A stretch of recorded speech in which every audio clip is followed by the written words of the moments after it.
Brian Wilson, Mary Catherine Ham, Brian Neiman, today's newsmakers, and you, the Morning Majority. 105.9 FM, AM 630. WMAL.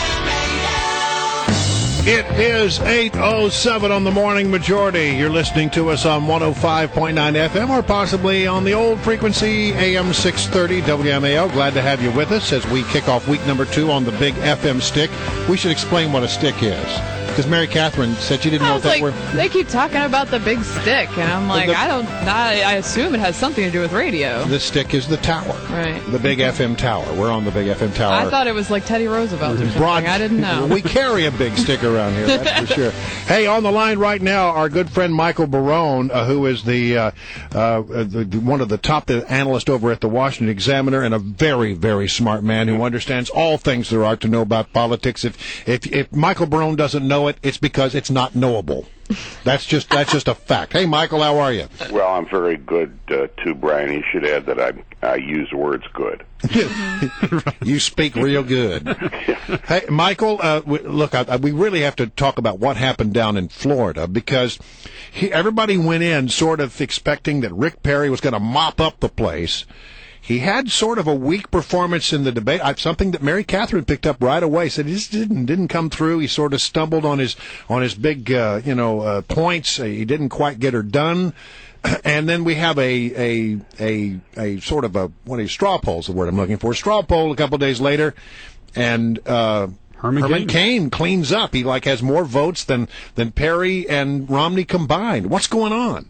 Well, what's going on is that the front runner status is not necessarily worth a lot when people don't know very much about the candidates and they're rapidly absorbing new information which may undermine their previous image of them. I think that's what's going on. In my Sunday Washington Examiner column, I said that these poll numbers are about as solid as cotton candy. And I think, we've seen that in the spring. Mitt Romney seemed to be, wow, he's the big front runner. And then Rick Perry entered the race on August 13th.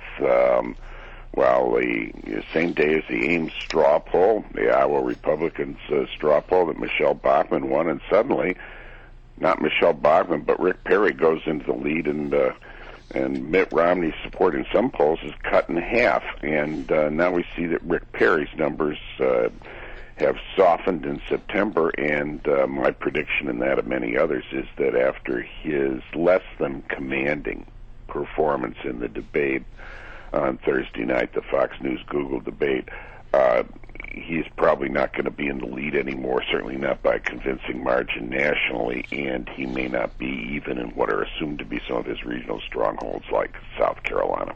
Well, you wrote a great column called The Underperforming Republican Candidates, which may hit on sort of what many voters are feeling is missing from this pool here. You note that a lot of the candidates running right now have not overperformed the party in their own states. They've been sort of weak performers in their own states. Explain that.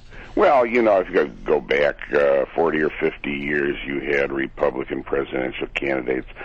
Nelson Rockefeller would get in there and say, look, I was elected governor 4 times eventually in the Democratic leaning, it's now heavily Democratic, more Democratic leaning state in New York at that time. I've shown I can run ahead of my party, and the conservative candidates can't. And then Ronald Reagan came forward and said, look, I won by 1 million votes against a 2-term incumbent in the great state of California, now the nation's largest state. I've shown that I have the capacity to run ahead of my party. I got something extra that the other candidates don't have. And when you go looking for that and take all of the 9 candidates that were up on the stage at the Thursday night debate, you mostly don't find it. You find that Gary Johnson and John Huntsman indeed were reelected by, margins better than the generic Republican or the Republican presidential candidate received in their states of Utah and Wyoming, but against very weak opposition. You find that Rick Santorum ran way ahead of other Republicans, a Republican benchmark, but that was in 1992 running for the House, in 1994 running for the Senate. He ran way behind it when he lost 59-41 in 2006. Mitt Romney and Rick Perry, they've run like other generic Republicans. Their percentages, winning percentages in Texas, a Republican state.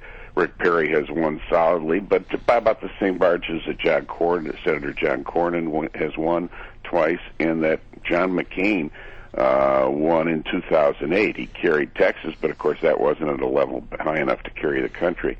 Mitt Romney in Massachusetts, 2002. He got about the same percentage as Paul Cellucci, the Republican governor, got 4 years before. Now, nobody's suggesting Paul Cellucci has shown the political strength to run for president, just on the basis of raw vote total and in comparison to party generic performances. He hasn't, he didn't do any better than Paul Cellucci. All right, so there is a movement to try and get somebody else in the race. First it was Paul Ryan, and he said no, and now it's Chris Christie, and still people in his camp are saying he's not going to do it. Is it possible that somebody else can still get in this race, and when is the deadline to say, you know what we got, and we're going to have to move forward with what we have? Well, the first deadline is I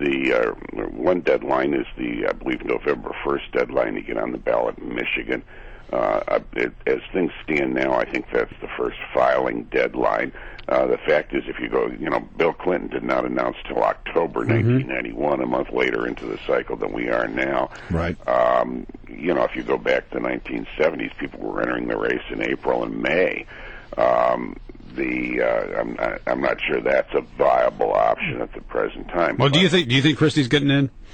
I think there's some evidence that Christie may be thinking about it. I think, Paul Ryan, as I showed my blog post, WashingtonExaminer.com, has run way ahead of Republican-leaning. Republicans haven't carried his district for president the last 3 times, but he's winning by re-election by between 62 and 68% of the vote.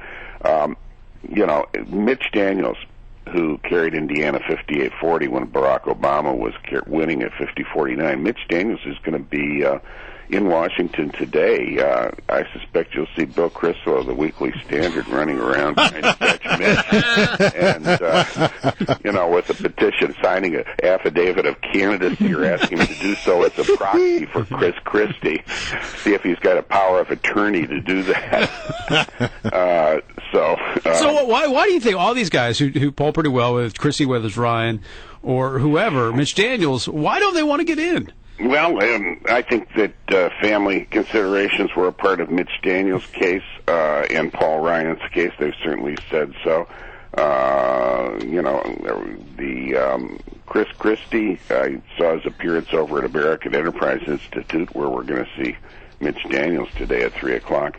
And he basically seemed to me to be saying, look, I've been a prosecutor in a tough state of New Jersey, and I've been governor with kind of a tough job. I'm not really prepared to be president. Well, maybe he feels that he's at least as prepared as some of the 9 candidates that were up on the stage Thursday night. It's an arduous process. It seems to take all of your concentration. You have to work hard. You have to do a lot of exhausting activity and work hard to be prepared in a way that Rick Perry didn't seem to be prepared for obvious questions in any of the 3 debates that he's participated in since August 13th. So I think that's a problem that deterred them. As I say, you've got Bill Kristol and any number of people out there just trying to scare up a candidate somewhere. All right, Michael Barone, senior political analyst for the Washington Examiner, an all-around good guy for getting up early this morning.